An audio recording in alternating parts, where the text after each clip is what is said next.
chilly. Not a great deal going on. Well, while I'm here, surrounded by all these fire blades, I thought it'd be a good opportunity to dig through the video banks and have a look at some stuff we haven't put out there. So the video you're about to see, we did quite a while ago. It was actually one of the first new generation fire blades that we did back in what would have been 21, maybe 22.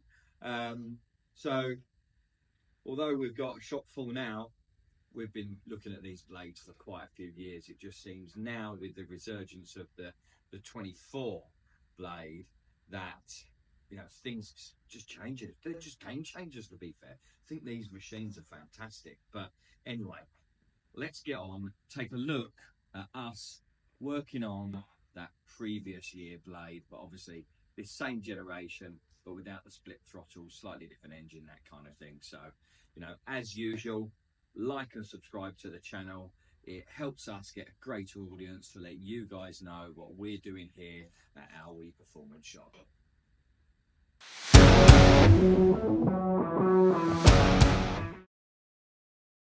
I've been waiting to do this video for a long time. I'm dead excited about this bike. Ever since I had one on the dyno that had a fuel module. This is, as by the title, CBR1000RR. It's the new Euro 5 edition. And up until recently, we haven't been able to map these through the ECU. It hasn't been available. But the Wonder Wizards at Woolich Racing have given us access to the ECU now. So, yeah, it's here. And what a bike. Now, I know they're tied up. They're tied up because of the ones we did with the fuel module, and I know people that have used the HRC kit loom and ECU and what they've been able to achieve with that. So, we've got this one in for some mapping. It's currently fitted with the factory Akraovic exhaust from Honda, and we'll be putting the track day decat link pipe on there and then doing some mapping work on there. But one of the key things as well, we're also going to be changing the sprockets for the customer, which is another bonus about ECU mapping, but we'll come to that bit later. But yeah, I just wanted to see and tell you how excited I am about this bike. Yes. So let's get some base runs done and let's see where she currently stands. And I'll be very, very surprised if it's under 200 because these are absolute weapons. So let's go take a look.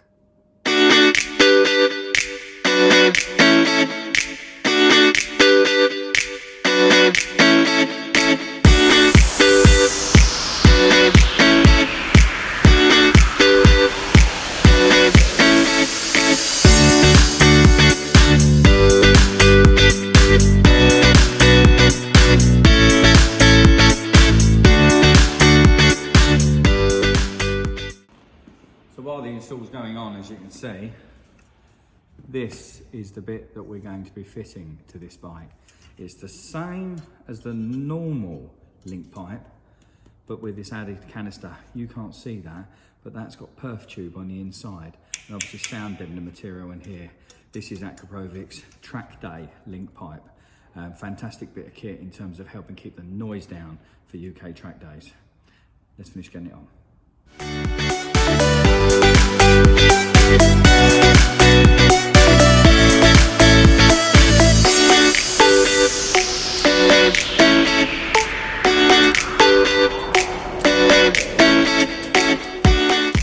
So as expected, she is a weapon. 200 horses she sits, well, round that up, 201. But this is what I'm talking about. So, this one here, red one, that's a 4th gear roll-on. And the green one is a 5th gear roll-on. And you can see the difference that's going on there. So, And then check out that fueling. Look, low down, we're looking at an average of 14.7, 15 in that sort of closed loop area. And then coming better up towards the open loop area. So, yeah, let's get stuck into this bike and see what we can do.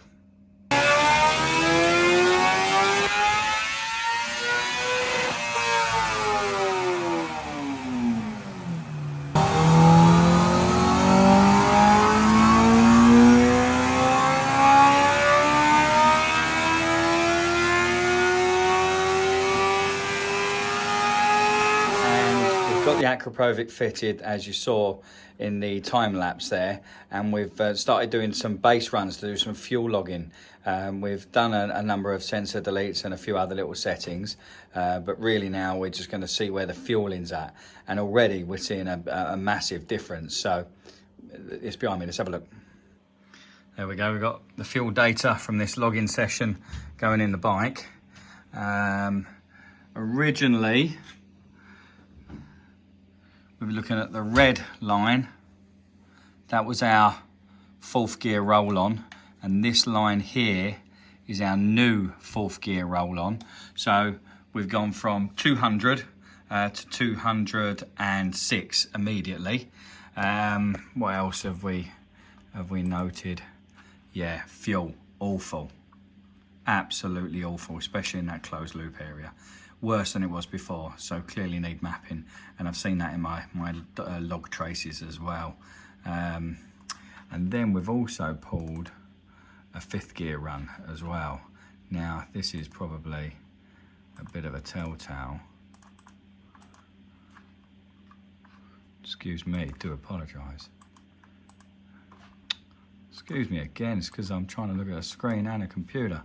So there's our 5th gear run comparisons.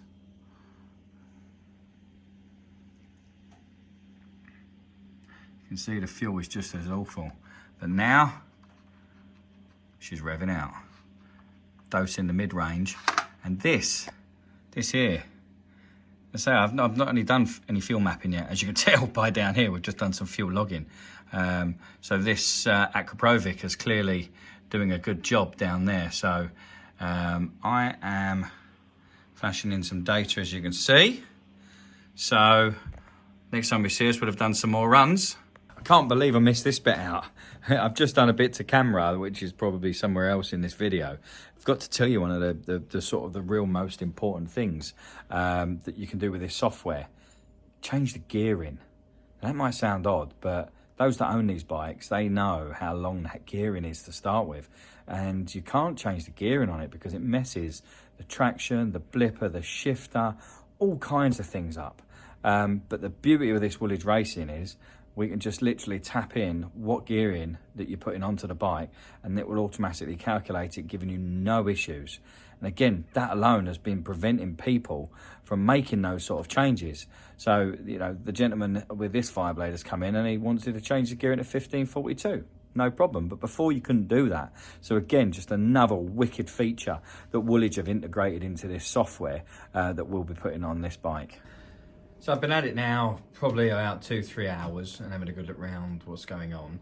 And I'm just flashing some more data in there. I found a couple of spots that just can't seem to cure the weakness. So we're obviously coming up with some different ideas, different plans, but you've got to take this opportunity just while that's flashing in there, just to tell you more about it.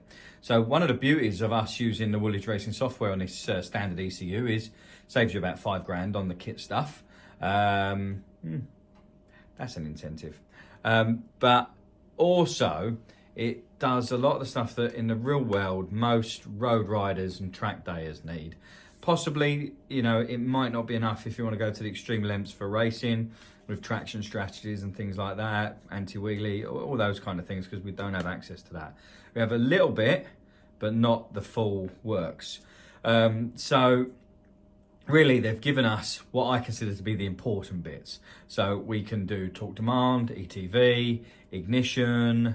We're able to remove the top speed limiter. We're able to delete FI lights for the O2 sensors, the exhaust valve, the pair valve, all that kind of stuff. So they're the things that I kind of really seem critical for most road riders and track dayers. Like I say, definitely, obviously we can use this for people who want to race it, absolutely.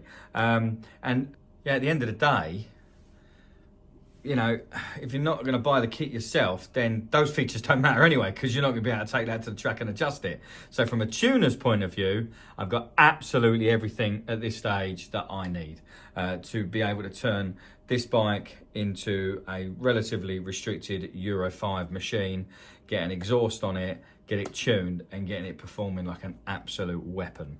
I had a number in mind that I wanted to see this bike make, and we are almost off it And the beautiful thing about that is we're on a soft race tyre. And if you don't know what that doesn't do for power, check out the rest of our videos in the video section on YouTube and have a look at our tyre tests when we're doing soft tyre versus hard tyre on the rolling road. So to see the numbers I'm seeing now on the soft tyre, stoked, absolutely stoked. Oh yes, proper result. Hey, let's check these out, check these out. At the time, over 200 bhp was a big deal. Now they come stock over 200. Check out the mid-range gains and the fact it now revs to the red line as the speed limiter is now removed.